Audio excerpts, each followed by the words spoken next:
of poetry, hypnotic sorcery that'll have you under the influence of a young sober me. Music has been a part of me, it's carved in my anatomy. So basically my heart beats out in a perfect melody. I'm a lyrical master, the thoughts of a rapper. And after your attention to be captured forever and ever. Using all this rhyming to make my situation better. Hoping that you're buying into this musical vendor. And I promise to kill it, even body the witness. The flow is covered the ribbons. Oh my God, he's so gifted, the sky was never delivered. I told myself I'ma get it, I'm open to be the Mr. Smith, I'm talking shit, I'm picking. Please pardon my lyrics, these words they know no limits. Always thinking out the box, like I'm claustrophobic. Celebrating to the fact that I am not bogus, though I can't affording these fiestas, I'm focused.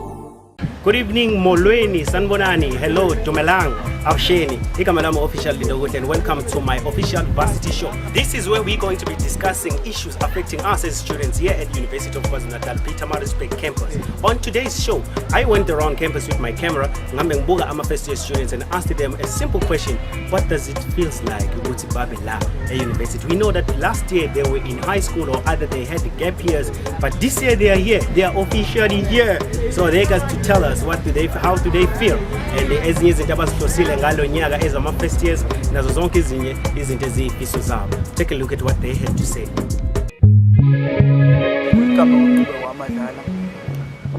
Yabo nje before ngizofika la kuthiwa nje Varsity sengale bese phela ukuthi yonke into inzima la yonke into complicated nje bafailisana ama lecture kahle yabo aba marks wathola ufukuzile yabo, so you always have to work hard. Insuku zami zokuqala lawo horrifying, ngiyayisaba mfethu ngihluphekile because ne rest bengayithola, ngihlala kuma tempo bengikhiphe bengifake tempo bengikhiphe.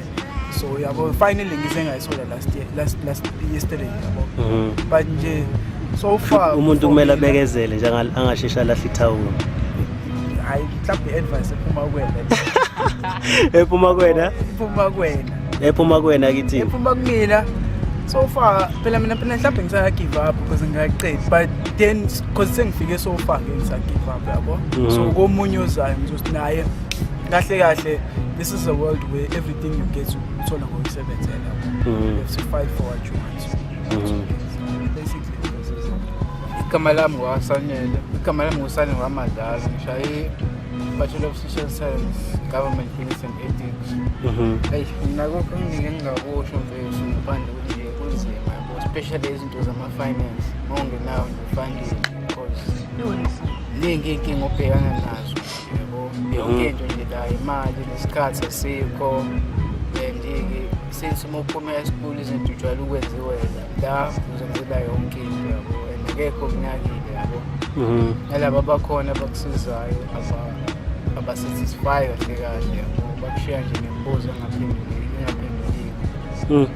Kodwa kahle nje ukuthi nje usebenza nje ema-high school ukwazi ukuthi uphase grade uma sofika izinto zakho zizoshesha. Malif. Ngishaye i-BSc Computer Science. Yabo nzima ethi. Yabo. Izinto futhi nje abantu abafikayo kanje. Yakuba nzima. Because now upraze besho i-accommodation bemasithola izolo lokusafika ngolesine la. Yabo somazi kusicinda besifaka amathemba akufundeki busy ngapha ufuna indawo yokulala awazi ukuthi uzolala laphi. Awu so nje first experience ayithanda ukuba nzima kakhulu yabo, kodwa ke egcineni ubekezela futhi ukuthi ubekezele kuphela nama lokho engakusho first experience yimi. Igama lami mfethu ngincedise wamkhulise degree ngishaye law phase, Bachelor of Law LLB. Sasetrend yabo la UKZN zonke izinto emasha trend na enjoy yabona kanjani. Yonke phela into ehamba kahle yabo. Vele phela yabo kuhlukile from high school to yiso UKZN Varsity yabo. Transition kodwa vele yabo transition yabo ungayijwayele kahle. Uma vele izinto oyijwayele le high school ziyashintsha nalana uhlangana nabantu abasha kanjani yabo kanjani. Well communicate kahle phela yabo, connect izinto ezintsha yabo, yenza izinto ezintsha kanjani. New experiences. Yini nozimisele ngayo nje ukushaye law? Afethi okuningi phela yabo. Vele ukuphasa kokuqala phasa ngithola degree yami, bangithanda ngaqhubeka ngisho ama-masters ama-honors kanjalo kodwa as long as yabo ngigrand nje nami ngithola isibani kanjalo fu-achieve nje lokho futhi kanjalo. Okay, Avio Sinato Lona. From the UKZN International Studies. Yeah. It feels great to be Yeah. It's a new life. Yeah. Yeah, but there's that thing you want to get fella no figure. What's wrong? It's hectic. But I want to be none. It's a new life. It's a young people right. Yeah. I'm a level. Yeah, where? Okay. From high school, you want to say Varsity, so yeah. Yeah. Really nice. Policy wakamthiyani ngenza i-Bachelor of Social Science General majoring in Geography and Ethics. So yeah, kumnandi bethu lana yokuthi grand express ezintsha just to be independent yabo uthathele wena ama-decision ungekho umuntu ozokutshentshayo yenza ukuthi hambo washa izitsha uthanda ushaneli phansi umuthanda uqeda ukudla uqesa phansi awakekho ozokutshisa hayi bo pick up yabona uzokuthi i-right fethu la experience nje nendlela abanye abantu abaphila ngayo nobuhle-ke bethu yabona nje yokuthi i-right izinto zinhle iy'ngane zinhle uyayidecidele ukuthi wenza njani yabo so you will decide yini ozoyenza yini efunayo akekho futhi ozokujaja sayi wendoda i-wrong into oyenzayo i-right into oyenzayo wena oyibonelayo so nje kumele ubambe lo amalokhuzana ama-instruction or ngathini izinto ekhakini abakutshele zona ukuthi hayi ungazami uma ufika la uzenze omunye umuntu, just be yourself. Ngoba ngiyimina nje ngibe yimina, because nozozama ukuthi uzenze omunye umuntu environment la izongishintsha ngibe omunye umuntu ohlukile. So nje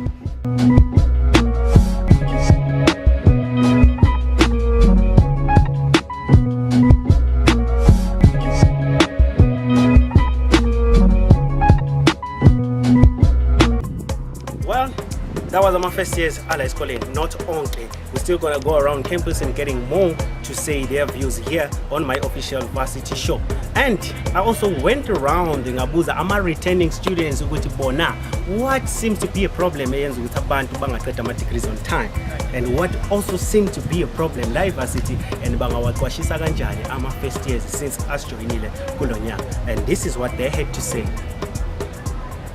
Okay, I think they don't finish their degrees because they like the funds during the time when they're doing their studies, and then they like the funds and they have to drop out because they have no choice and there's no help.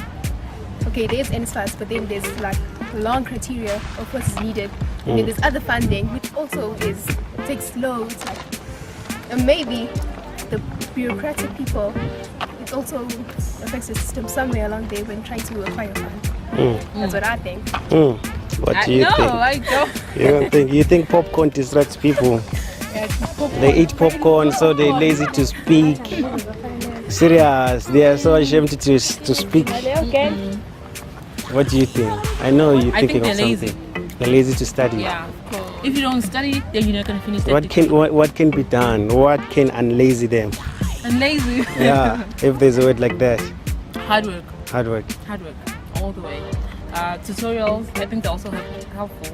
And what else? Encourage them to be more practical. When they practice the work that they're studying for, they'll be able to develop a love for it, and then they'll be encouraged to go ahead and study for it and pass. Also, the availability of books in the library. We can't keep photocopying the books now, can we? Pouring for 2 hours. What's 2 hours going to do and study all night to get the right book? No. Now you're making us igama ngosipho ngakashoba, right? Yenza social science. Yeah. Umuntu omnyama la evarsity. The opportunity is great. But then because of financial constraints, abanye bethu bagcina bengakwazanga ukuthi baqede. Just because abakwazi ba-afford ukudla, ama-tuition fees, kanye nezinye izinto ezipersonal abayidingayo. Kuningi nje inkinga abafundi ababhekene nazo. Abahlwempu, indle emnyama kakhulu. Ngiyabonga. Ezinye ingqinamba nje random leziphazamisa abantu nje. Utshwala buyabaphazamisa abantu, ama-drugs lana. If ukuthi uyashesha uku-influenceka, yabo, ugaxela kalula. Izinto ey'njalo nje ezibhelaza abantu. Kufuneka usazi isitori sakho uma kule environment. Ngibonge kakhulu. Personally, it was like personal problems. And uyabo uthola ukuthi sometimes uyakwa counseling lapha ikhansela lizolinda wena ukuthi ube open about stuff. So if you're not like open enough, then uthola ukuthi awusasizakala. Kanti as umuntu uvele yabo ozizwa some type of way, mhlawumbe futhi ongafuni ukuba vulnerable, it's hard for you to discuss honestly ukuthi good ratio yabo possible la counseling. But Kunzima isikole. it's very hard. It's very hard. Nama-modules nje ubona ukuthi nje lawa akugaba ukuthi uqale wenze in time. So nje nokulapha-ke yezwa Friday abantu nje bata lapha kushaya ipothoyi. Wena uyakwenza lokho. Ayapothoyi ngiyabona bangihlezi. Uyapothoya sisona. Mamina. Awukufisi nje upothoya. Hayi ngibonge amakhulu. Igama lami Bonkosi ngwakubheka degree ngenza BSc Agric Plant Pathology UKZN. Neminyaka ewungakambe ngineminyaka ewu-22 ngineminyaka ewu-22 ngikhamba eNewcastle ngihlala eMaritzburg. Hayi lokho kuphela Yini le inkinga la esikoleni bafo ama-fresh ayakhala athi isikole babatshela ukuthi kunzima. Yini le nenzima edala ukuthi abantu bangaqeda ama-degree ngesikhathi abanye baze basale endleleni? ifocus abantu abafocus abantu bafocus kakhulu abantu futhi abo bayiluze ifocus nathi siyithi nje seyiluzile ifocus. That's why sothola imilenze bese itsinzile. Kahle isikole asikho nzima ukuthi izinto esizenza eceleni ezigcina sezenza ukuthi sibonisa ngathi isikole sinzima. Masinganciphisa kulezo zinto lezi sizenza esesadini uzobona yonke into ngamasha kahle. Namasile queens angaphasa kamnandi kanjani mfethu. Yini le phazama okunokuyibona wena esikoleni usho ukuthi hayi yabo lokho nje kumele ngabe kuyenzeka. Abazali mabangabona lento nje bangakhala ngaphandle. Izinto ecommon mfethu ukuphuza nje kakhulukazi bese kuzoba iganja mfethu izolo ukubhema na zonke lezi zinto kona sazenza lezi zinto lezi noma zingalunganga yizo lezi zinto ezidirele endleleni sigcine sesingaphasi singasenzi lutho. Masinganciphisa kulezo zinto ukuphuza amantombazane mangayekela ukubhanqa manje amajimbosi amangayela ukubhanqa amajimbosi kakhulu nazo izinto zingabalungela nawo ama-outhatha ukunciphisa kancane eganjeni nasekuphuzeni yonke into ingaba moja. Awe Lumkile Zinyanga, masters in IT. Top hacker. I guess in Nangatin advise engayinika wona abantu ukuthi stick to the basic. Stick to the basic. Don't be too happy but don't be too sad. Have fun a little. Because kuyafundeka if you happy. Uma ungekho happy you won't study well. Ungabike futhi ke net stay at the library all the time because uzoba stress when you fail. This is varsity, ayifani high school, so yonke into oyenzayo kumele umanage isikhathi sakho. It's all about time management.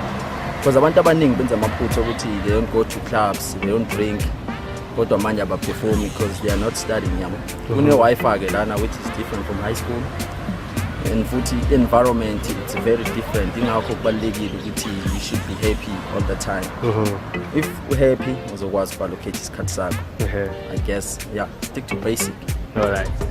I also met the leadership side, a guy from SLC uzosichaza ukuthi ngubani and ubhekelele i-PE department and unezimpendulo eziningi ezikhona for wena njengomhlali wase-res noma njengomuntu ofuna i-res kanjalo nonenkinga yokuthi i-res yakhe mhlawumbe ithathiwe izinto kanjalo. Nabakade bahlala e-seminar res, we know that seminary Haven has been closed down and kunezinye futhi izindawo zokuhlala ezikhona. Kanti-ke angamoshi isikhathi sakho, let's just go to uXabiso sizwe ukuthi uthini ngama-res.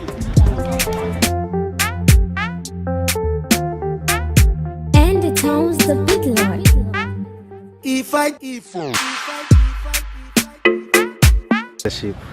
Sabona Guki. My name is Abiso Mandanga, resident liaison officer of the SRC. This is my first time of office, and How do you feel? I feel good, leader, because when taking into consideration is that students went there and voted for me as an individual candidate. Obviously, they saw something about me, of which I just can't let them down. I must push and do what is expected of me.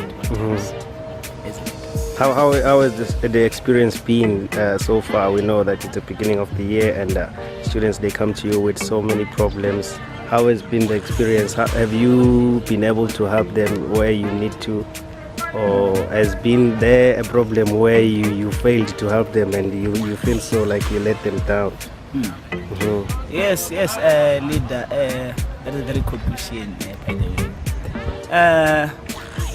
It's been a very difficult one. I can't lie. If ever I can say it is everything was just smooth and sailing, then that would be unbecoming of me and something like cool. Last year when I came into office, obviously I told myself that ukuhola abantu benyuvisa ngabo kankulu is not a small thing. Obviously inama dynamics wayo, but obviously now umuntu i-capacity yakho ngeze uzicharge, you just do what is expected of you at all times. Yes, lesinayo i-crisis yama-res lana. Ndingene ngexesha elibi ofisini, kodwa ke mhlawumbe ndithi lixesha elihle ngoba limfundise into enkulu uba isehluleki mina nisizwe. Ndiye ndithi ke ngamanye amaxesha xa ndihleli ndithi hayi vele xa ungumholi zizoba solo zikhona izikhalazo. Izikhalazo ke fanele bazibe khona, kodwa wena unemeza wakho clear, your conscience is clear, so that even if mhlawumbe abantu mhlawumbe bazokhuluma izinto ezikho right ngawe mhlawumbe, obviously that thing is bound to be. That is how you groom umholi. Not everyone, because if ever wonke umuntu uzokutshela ukuthi awenza kahle, obviously uzoqala ngokuyitshela then ke ngoku forgetting ke ngoku izinto. If ever abantu bazokhuluma negative things, obviously that is just a push. It is a push kuwe. Ngene ofisini with a shortage, esiboluze res seminar res which was involving tax and delivery events labo Alexander Road. Maybe capacity 250 students. So my biggest achievement is to first secure in our those people by securing now. That is one. Two, let's name a firm offer our students amaningi for our colleges. Skipper 612 for our first year students. Then swakipela ama colleges. College ama college of 3 anganelena kwa agric, humanities and management. So ama colleges yiwona ke atlena ama first years. So we'll have a problem whereby ngoku outside of that category kuzoba khona umfundi or receive firm offer without a residence. Lo mfundi lo usuka le ehluhluka mhlawumbe usuke ejozini and akanayo nje imali. Siyayazi sonke ukuthi eScottsville ama commune does not favor everyone. So when it comes to finances, obviously those are special cases of which we need to tackle. Yes, I've did my part, tried my level best. Abanye abantu abaningi bebengenawo noma firm offer kodwa namhlanje banawo. Sengwazile ke ukhangela ama-rezi. Just to brief you, we've got 91 Loop Street. Lapho sifake khona ama Texel students, Texel and Falhaven. We've got Hayfields, sifake khona ama first year male students. Ne-LTI sifake khona ama first year female students. We've got Halo Prop sifake khona ama female first year students. Then sine Halo opposite apha splits baningi bayayazi yona sifake kuyona ama medical school students labe reside eseminar, just to minimize inani.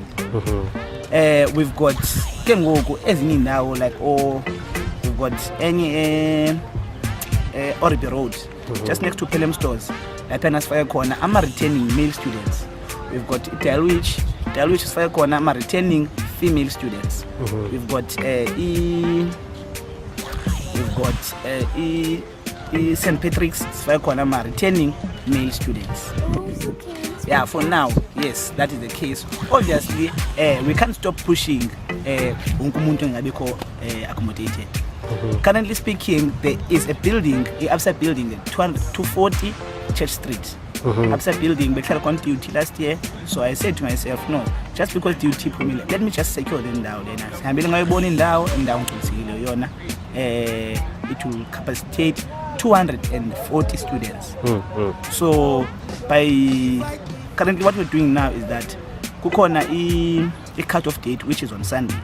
So a cut-off date will use us assist ukuthi sazi ukuthi ingakho abantu abangenandawo manje iziphi izikhali bezivulekile zavaleka, so siya ukuthi sebenza inani lengana. So leyo ndawo leyo izosi-assist ukuthi sikwazi ukuthi si-accommodate ama-transferring undergraduate students, si-accommodate ama-returning students la be-aplayile kodwa manje izitha zawo zise-pending. Sikwazi ukuthi if ever still sekhona ispace labo futhi abangathandi hlala ema-commune kodwa bona bengafisi uhlala e-res, they can just come in as walk-ins, sikwazi ukuthi sigcwalise ibhilidi. Yes, that is one from my side.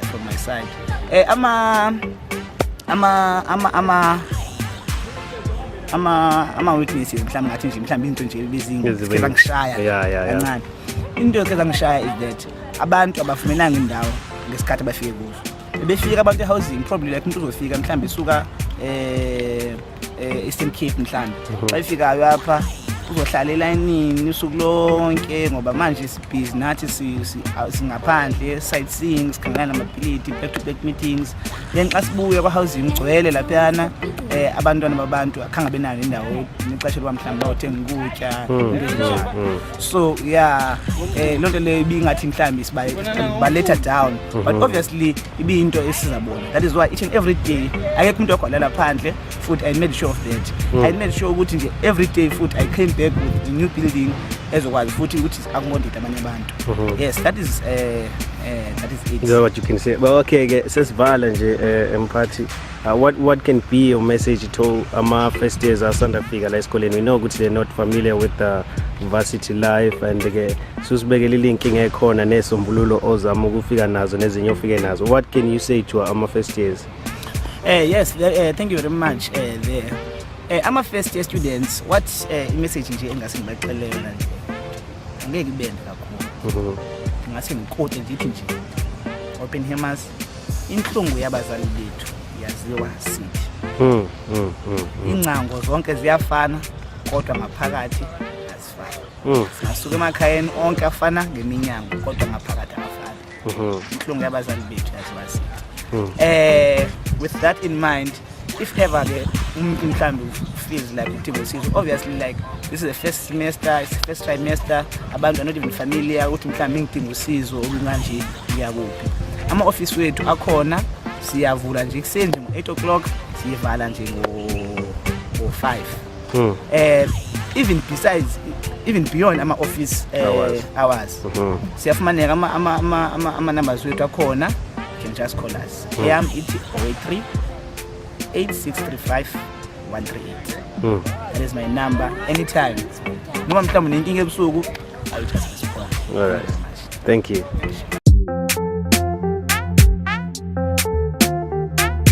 And it sounds the big lord. Thank you so much for viewing my video today, and I hope ukuthi lokho kade ukhona kule video leli ukwazile ukuthi ukuthokozela nalabo bebakhona kule video. Thank you for participating. Thank you for allowing me to interview you. And next time if you see me around campus with my camera and asking you a question, make sure that you stand up and answer them, because you will be next here next time, same place. Official Lindokuhle on Instagram, Lindo Sangweni on Facebook, and Lindo Zikhali is my YouTube channel. Make sure you subscribe. See, we never lie in defeat. Everything that I see with the mind of a beast. We raise the stakes. Now all these dudes that want beef, tables have turned out to put the crown in my seats and the top in my reach. Got a God in my speech, but somehow it's still hell that they seek. I remember back when they thought I was weak, thought I was wounded, but it's spent the pain that I bleed, little nigga. Step to me, you little nigga.